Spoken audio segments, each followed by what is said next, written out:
नमस्कार प्यारे विद्यार्थियों, बहुत बहुत स्वागत है आपका यूनिक के यूट्यूब चैनल पर। जैसा कि हम जानते हैं, आपने शीर्षक भी देख लिया होगा, थंबनेल भी देख लिया होगा कि जूनियर अकाउंटेंट की भर्ती कब आएगी। बहुत लंबे समय से असमंजस की स्थिति बनी हुई है कि अब आएगी, इस माह में आएगी, इस माह में आएगी। उसकी आपके सामने जानकारी के लिए मैं आज आपके सामने एक पीडीएफ फाइल लेके आया हूँ। वैसे मैंने ये फाइल बहुत बार आपको क्लास में भी बता रखी है, अपनी जब व्हाट्सएप पे कन्वर्सेशन होता है उसके अंदर भी मैंने आपको बता रखा है कि जूनियर अकाउंटेंट की भर्ती अतिशीघ्र आएगी। और इस डॉक्यूमेंट के बिहाफ पे मैं आपको हमेशा बताता हूँ कि ये भर्ती अतिशीघ्र आएगी। आज जो यूट्यूब के माध्यम से हमसे सभी लोग जुड़े हुए हैं उनके लिए मैं ये वीडियो लेके आया हूँ कि जूनियर अकाउंटेंट की भर्ती प्रस्तावित है, बहुत ही जल्द आएगी। सरकार की मंशा है, 2013 में अंतिम बार आई थी, अब आने की संभावनाएं बहुत ज़्यादा है। जैसा कि आपके सामने आप देख रहे हैं कि एक पीडीएफ खुला हुआ है जिसमें 15वीं विधानसभा का एक सेकंड सेशन के एक क्वेश्चन की बात कर रहा हूँ। अभिनेश महर्षि ने सवाल पूछा था कि प्रदेश में अधीनस्थ सेवा लेखा सवर के कितने पद स्वीकृत हैं, तो मतलब लेखा अकाउंट कैडर के अंदर कितने पोस्ट हैं और जिलेवार विभागवार सूची प्रस्तुत की जाए। तो सरकार ने उसके संबंध में ये आंसर दिया जिसका आपसे कोई लेना देना नहीं है। इसका भी आपसे लेना देना कैसे होगा मैं भी आपको लास्ट में बताऊंगा। जहाँ कनिष्ठ लेखाकार के 5256 पद स्वीकृत है, सहायक लेखाधिकारी सेकंड के 3495 और सहायक लेखाधिकारी फर्स्ट के 2179 पोस्ट सैंक्शन है। अगला पॉइंट, क्या सरकार कनिष्ठ लेखाकारों के बकाया रिक्त पदों का भरने का विचार रखती है? यदि हाँ, और कब तक व नहीं तो क्यों? तो सरकार इसके पक्ष में जवाब देती है, जी हाँ, सरकार कनिष्ठ लेखाकार के पदों को भरने का विचार रखती है। 2013 की उस समय भर्ती प्रक्रिया पूर्ण नहीं हो गई थी, ये सेशन 2 की बात चल रही है। उस समय तक 2013 की प्रक्रिया पूरी नहीं थी। रिक्तियों पर भर्ती की वित्त विभाग को स्वीकृति प्रक्रियाधीन होने, ये बात आपके लिए बहुत इंपॉर्टेंट है कि ये जो वैकेंट पोस्ट हैं जो मैं अभी आपको डिस्कस करूंगा, ये वाली, ये वित्त विभाग को फाइनेंस को भेज दी गई थी और ये प्रक्रियाधीन चल रहा है। ठीक है, प्रक्रियाधीन होने की वजह से और राजस्थान अधीनस्थ लेखा सेवा नियम 1963 के संशोधन के कारण प्रक्रियाधीन होने की वजह से ये जब प्रक्रियाएं पूरी हो जाएगी तब ये भर्ती आ जाएगी। तो आपके लिए सबसे इम्पोर्टेंट बात है कि ये वित्त विभाग को जा चुका है मैटर, और ये मैटर गए हुए काफ़ी लंबा समय हो गया है। ये बहुत पुराना सेशन है, इसको काफ़ी टाइम हो चुका है। बीच में कोरोना आ गया, नहीं तो बीच में ये भर्ती आने की संभावना बहुत ज़्यादा थी। और अभी रिक्त पद कितने हैं आप देखिए, सहायक लेखाधिकारी फर्स्ट के 662, सहायक लेखाधिकारी सेकंड के 1373 और कनिष्ठ लेखाकार के 1620। 1620 का मतलब क्या है, आप ये मत समझिए कि केवल 1620 पदों के ऊपर ही भर्ती आएगी। अभी बीच के दौर में क्या हुआ कि कनिष्ठ लेखाकारों की डीपीसी हुई और कनिष्ठ लेखाकार जो थे वो सहायक लेखाधिकारी सेकंड बन गए। तो कनिष्ठ लेखाकारों की कुछ पद और खाली हुए, तो वो जो खाली पद होंगे वो भी इसके साथ जुड़ जाएंगे। अभी कुछ समय पहले डीपीसी होती है, गवर्नमेंट में एक प्रोसीजर होता है कि कुछ समय बाद आपकी डीपीसी हो जाती है, पोस्ट का प्रमोशन हो जाता है, ग्रेड पे का फायदा होता है। तो उसके दौर में कनिष्ठ लेखाकार का प्रमोशन हुआ, वो बने सहायक लेखाधिकारी सेकंड।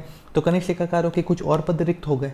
कनिष्ठ लेखाकारों के कुछ और पद रिक्त होने की वजह से आपके जो कनिष्ठ लेखाकार के जो पद हैं वो करीबन 2200 के करीब आज की तारीख में खाली हैं। तो उसके बारे में सरकार की पूर्ण रूप से मंशा है कि भर्ती बहुत जल्द से जल्द आवे। सरकार इसके ऊपर अपना अच्छा काम भी कर रही है। सरकार अभी ये कोशिश कर रही है कि कोई भी भर्ती कोर्ट में जाके ना अटके, कोर्ट का सामना ना करना पड़े। सरकार ने जैसा अपने वक्तव्य में ये बताया है कि सरकार की मंशा ये है कि कोई भी भर्ती कोर्ट में ना अटके। तो इस दौर में मैं आपसे सिर्फ एक ही आग्रह करना चाहूँगा कि आप लगातार विधिवत रूप से जूनियर अकाउंटेंट की तैयारी करते रहें। देखिए, सिलेबस बहुत वाइड है, अगर लगातार 12 महीने भी अपन इसको कंप्लीट करें ना तो भी ये कंप्लीट नहीं होगा, इतना वाइड सिलेबस है। और आप एक और चीज़ मान के चलिए, आपका कंपटीशन सिर्फ आपके आस पड़ोस में 4 जनों से नहीं है, आपका कंपटीशन उन व्यक्तियों से हैं जिन्होंने 2013 में एग्ज़ाम दिया था, फिर वापस पुनः एग्ज़ाम, जब रिपीट एग्ज़ाम हुआ तब वापस एग्ज़ाम दिया, और उस समय से वो लोग जूनियर अकाउंटेंट की प्रिपरेशन कर रहे हैं। तो ये कोई आप ये मत समझिए कि आपका कंपटीशन आपके ग्रुप के 25 लोग से 50 लोगों से है। राजस्थान की एक बहुत बड़ी वैकेंसी है जो आरपीएससी कराएगा या आरएसएम एसएसबी, अभी तक ये क्लियर नहीं है, लेकिन मोस्टली कहा जाता है कि ये रूल भी है कि ये भर्ती आरपीएससी ही करवाएगा। लेकिन जो अभी अमेंडमेंट्स हुए हैं उसके अकॉर्डिंग जो 3600 ग्रेड पे तक वाली जो जॉब है वो कौन करवाता है? आरएसएम एसएसबी करवाता है। तो काफ़ी एक बड़ा तबका ये भी कह रहा है कि आरएसएम एसएसबी करवाएगा, लेकिन जहाँ तक मेरा मानना है ये भर्ती आरपीएससी के द्वारा होगी। और जो ये लेखा सेवा नियम में संशोधन है, शायद इसके अंदर इसका ग्रेड पे 4200 और पोस्ट का नाम अकाउंट ऑफिसर होने की संभावनाएं रहेगी। जहाँ तक मुझे जानकारी है ग्रेड पे इसका 4200 और पद का नाम अकाउंट ऑफिसर। क्योंकि इसके पीछे एक मैं आपको बहुत बड़ा तथ्य देता हूँ। राज्य सरकार ने कुछ समय पहले एक निर्णय लिया था कि जिनकी मृतक आश्रित में नौकरी लगती है उनको 3600 ग्रेड पे तक नौकरी दी जा सकती है। जिनकी मृतक आश्रित में नौकरी लगती है, मृतक आश्रित का मतलब होता है उनके परिवार का कोई सदस्य था और उनकी आकस्मिक किसी कारणवश कोई क्षति हुई, उसकी वजह से परिवार को कोई कष्ट ना भुगतना पड़े, तो उनके घर में जो योग्य व्यक्ति है, जैसे अगर वो 12th पास है, ठीक है, या कोई ग्रेजुएशन किया हुआ है, ठीक है, तो उसको LDC कैडर मिल जाता है।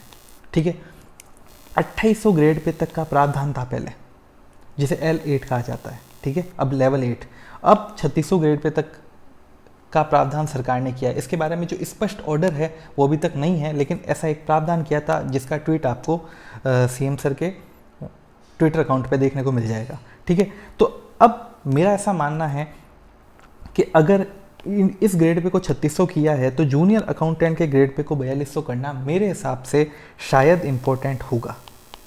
4200 ग्रेड पे होना इम्पोर्टेंट होगा, क्यों कि जो सीधा लगेगा शायद कभी उसको सीधा अकाउंट कैडर नहीं दिया जाएगा। उनकी पारिवारिक परिस्थिति को देखते हुए उनको जॉब ऑफर की जाती है और ये बहुत ज़रूरी भी है, और इससे क्या होता है कि ताकि उनके परिवार सशक्त बन पावे।